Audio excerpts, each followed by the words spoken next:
How's it going, everyone? The 1MFP here. I hope you're all having a great day today. I've got another Hua Chenyu reaction coming your way, and when it comes to these Hua reactions, I typically have a lot to say. So I'm gonna cut this intro short. I'm gonna go ahead and hit play. Hua Chenyu Arrival, Mars 2018. Let's get right into it.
Alright, so another beautiful performance by Hua Chenyu. There's a certain simplicity about this performance that I truly appreciated. You know, within the context of the song and the setting, it just made so much sense. And you know what I mean by that is you have this musical composition where the tone doesn't vary all that much. You know, we have this gentle, fragile, vulnerable tone going on from beginning to end. It's very smooth, it's very soothing, but you do feel like you're being carried away by it in a certain sense. And I feel like a lot of that feeling has to do with the visuals that are going on behind Hua Chenyu, and it also has to do with the lyrics of the song.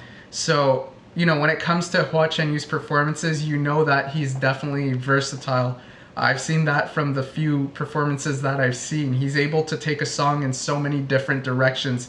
He's able to take the different sections and bring them to life with different singing techniques, with different vocal styles. So, you know, for him to stay in this one place, you know there's a conscious reason for it. So in other words, with this performance here, it didn't feel like Hua Chenyu approached it with any type of mentality where he had to show off his abilities. It didn't feel like it was about, you know, showing the versatility that he has as a vocalist. It was truly a humble and selfless approach to taking the meaning of the song and bringing it to life through his performance. And you know, that did call for a certain type of simplicity. And when it comes to these Hua Chenyu performances, I can't speak positively enough about Hua Chenyu's song selection, his approach to bringing these songs to life.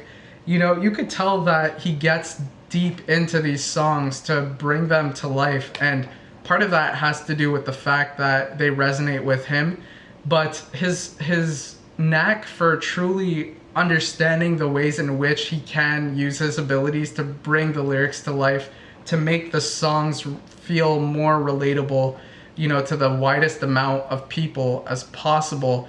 It's truly spectacular, and it makes for these beautiful performances that are timeless.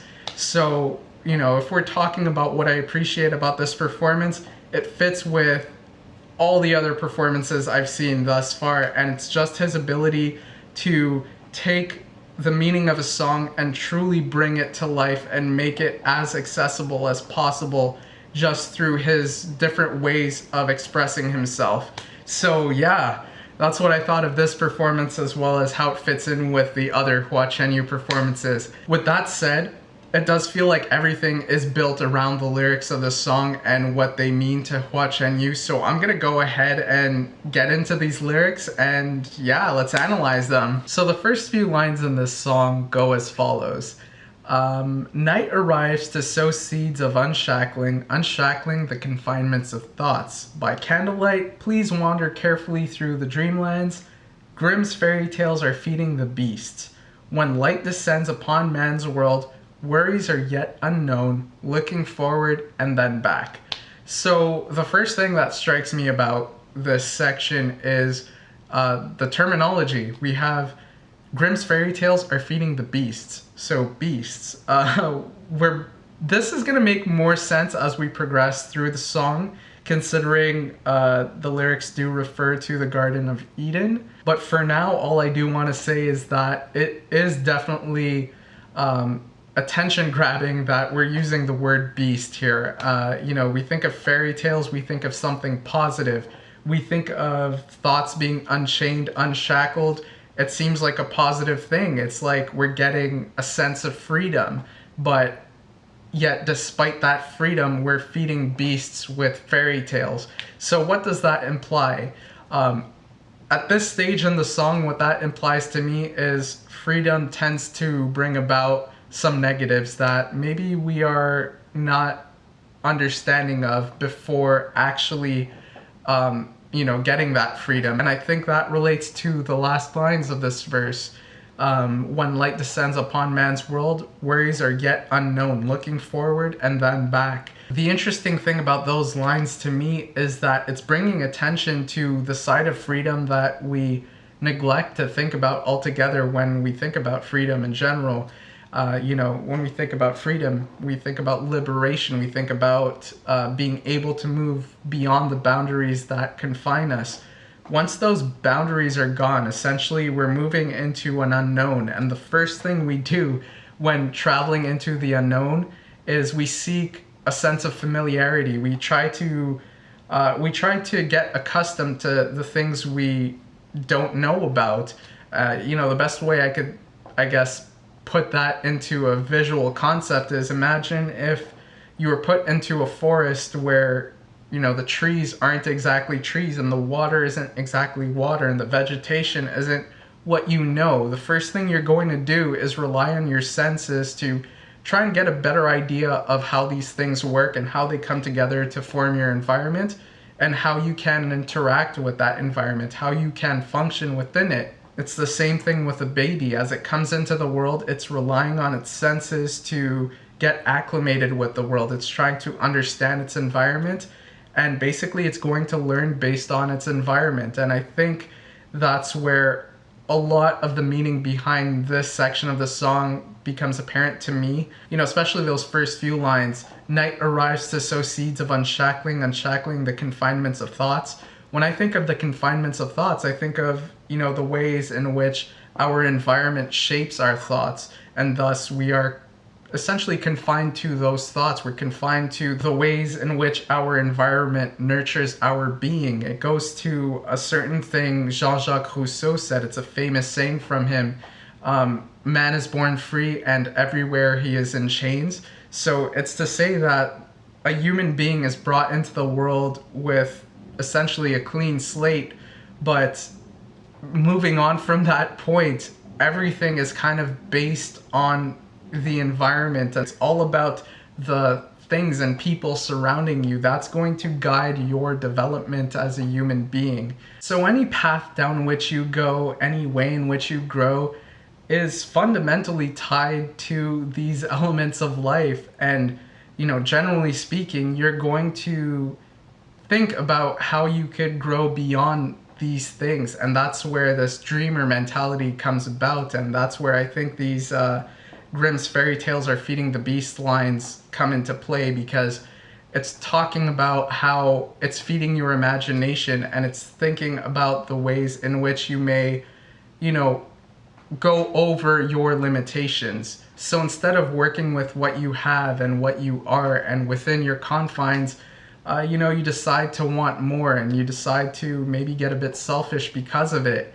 And I think that is the trap that this verse is trying to bring up at first, and it's going to get more deep into it. So let's get further into the song. All phenomena usher in oneness, decay and flourish are caught in a cup, descending while cradling the new bud with both hands. Craziness and silence melt into the desolation of heavy rain.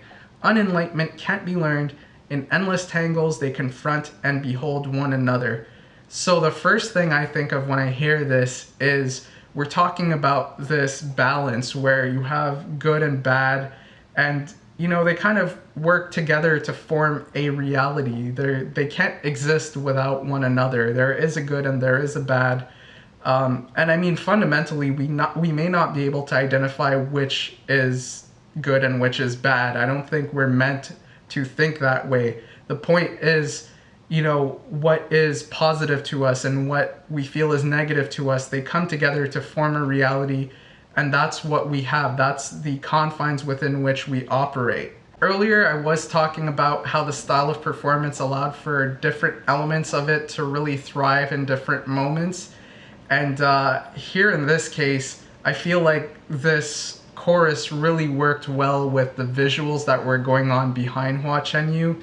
What we had were two hands holding what seemed to be a sphere, and within that sphere we had flames to begin with a light in the middle, and that light in the middle is a constant throughout the whole thing, as are the hands and the sphere.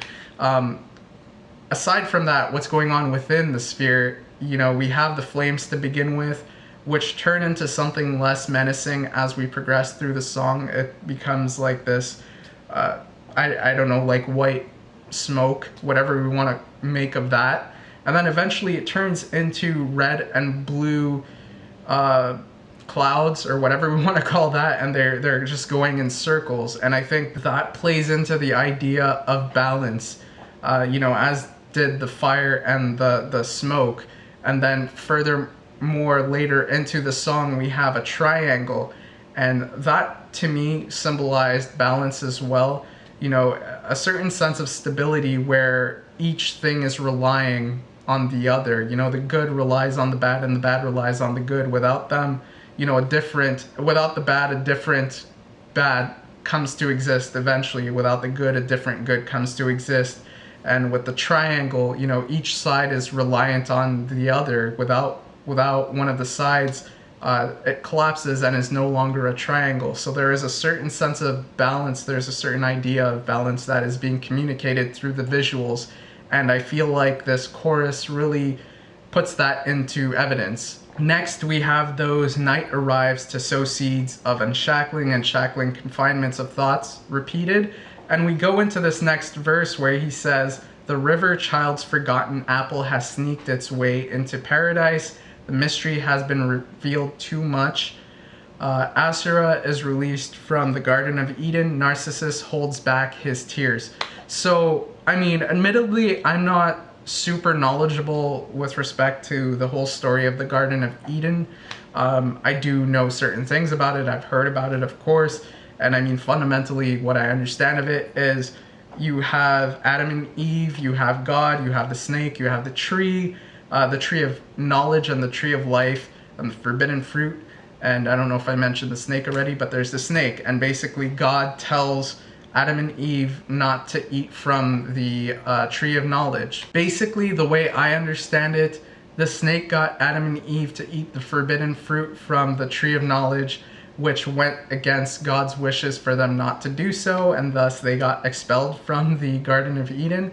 And the way in which the snake got them to eat that apple was to convince them that they wouldn't die if they ate from that tree, and they would gain the knowledge to be gods in their own rights, or to be almighty. One of the main morals of the story to me is that we are flawed as human beings. We're always striving for more. We want to be more than what we are. We want to progress, and that's part of human nature. That's not necessarily a bad thing, but we need to be careful in how we go about doing that. We can't be stepping on other people for our personal gain. We can't be acting immorally. And in this case, Adam and Eve, they were tempted into being deceiving because they thought the incentive was good enough. And, the result is they got expelled from the Garden of Eden. And the way that's presented to us in this verse is the river child's forgotten apple has sneaked its way into paradise. So essentially this fruit that can turn, or that can cause humanity to turn its back on its morals, has made its way into the environment. The mystery has been revealed too much. Now, the way I'm hearing that, especially with the line that precedes it, which is, the apple about how the line about how the apple sneaks its way into paradise. The way I hear it is the apple presents itself as an opportunity to gain all this knowledge. Without that incentive, would Adam and Eve have eaten the apple? The answer is probably not. The negatives outweighed the positives, so what good would have come of even trying to eat it? The reason they went with it is because they felt like they wouldn't face consequences, because if they did eat it, they would become almighty and completely unreliant. They wouldn't need anyone or anything. But if we're trying to think about how this applies to human nature, the way I think of it is, if an opportunity presents itself for you to, become a better version of yourself, or to grow in general, more often than not, you're going to take that opportunity, assuming the positives outweigh the negatives. But somewhere down the line, those lines get blurred, and the positives and the negatives are less observable. They're less predictable, and at that point, you have to be careful about your actions. You have to understand their impacts on your surroundings and what you're willing to live with, what you'll become if you do go down that road. You have to be cognizant of these things. You have to think of yourself as a part of something bigger, and you have to be aware of the impacts of your actions on that bigger entity. Now, to get into the final lines of this verse, Asura is released from the Garden of Eden. Narcissus holds back his tears. So, I don't know who Asura is. I don't know how Narcissus fits into the Garden of Eden. I feel like he's a character who's injected into the story of the Garden of Eden by this writer to advance the narrative of this song. And it is pretty interesting because, Narcissus is a narcissist, and essentially he's self-obsessed. He cares about other people in that he cares about how they worship him, and that's what he looks for out of people. And with Asura being expelled from the Garden of Eden, he loses a person, he loses a worshiper. And, he holds back his tears, which is interesting because, he feels sad, but he's holding that back because he cares about how he appears. That's how Narcissus is. He doesn't want to look, sad. He doesn't want to look bad in any way. He cares a lot about his appearances. So in this moment, somebody who may be depicted as bad internally is being hurt, even though externally he looks happy. And that just plays on this whole idea of we can't truly perceive what is good and bad, but we know that all of it just works together to form something. It forms our environment, and it continues to create as we move forward. It continues to create the living conditions as time progresses. Next, we have the chorus once more, all phenomena usher in oneness. But then we end off on what I'm going to call an outro. Night arrives to sow seeds of unshackling the confinements of thoughts. Silence dissipates with the underswell of breaking dawn. All run towards daylight. So what's most interesting about this to me is we started off in a state where, the nighttime was coming in, the darkness was settling in, but it gave us a certain sense of freedom. It allowed our thoughts to be freed from, the confines that surround it. So they're allowed to run free, they're allowed to go wherever they want, yet when the sun rises, we run towards the daylight. Why is it that we don't want that freedom? I think a lot of it just has to do with freedom not being what it's made out to be. If we go back to that first verse, we see that within freedom there is a lot of unknown, because you're going beyond what you know, you're going beyond the boundaries that you are familiar with. So once you go beyond that, you're in the unknown. And at that place, you can be tempted into various things. And when you're tempted, you are susceptible to being deceived. What appears to be good is not always good. And I think that's the guiding idea behind a lot of this.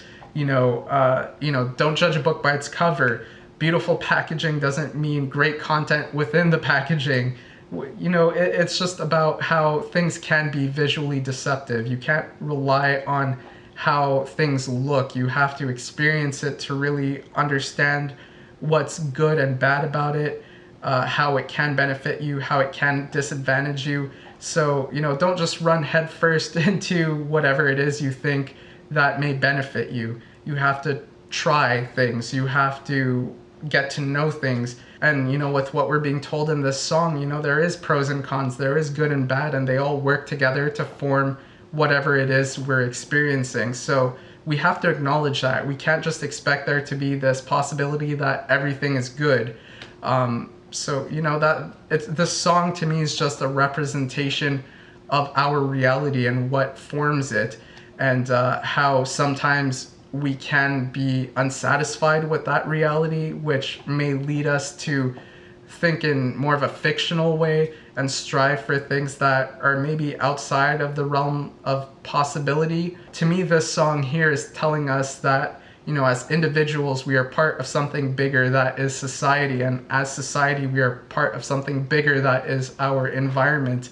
And in unison, we form the world. And maybe we need to be more understanding of that whenever we start to be tempted to think in an individualistic manner. And yeah, that's what I thought of this song. That's what I thought of this performance. Much like the other Hua Chenyu performances I've seen, Hua Chenyu just has this exceptional ability to hone in on the meaning of a song or lyrics and really connect with them in ways that he can understand, and which he in turn will turn into his own piece of art, right? You see what he does on that stage.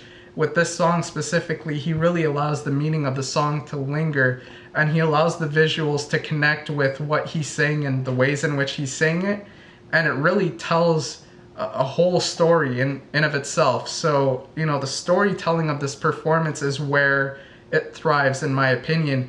And if you take a step back and just listen to it from a different perspective of how well he's singing it, you get a whole different appreciation for it as well. So it's just one of those dynamic performances that can be appreciated from different perspectives, and you have to be really talented to pull that off. So, you know, he definitely pulls it off time and time again, so that speaks to his abilities, and I just sit here in awe. That's what I thought of the performance. Let me know what you guys thought in the comments down below. You know, I always love hearing what you guys have to say. Please leave a like on the video if you enjoyed it. I always appreciate the support, and I will see you all next time. Have a great day, y'all.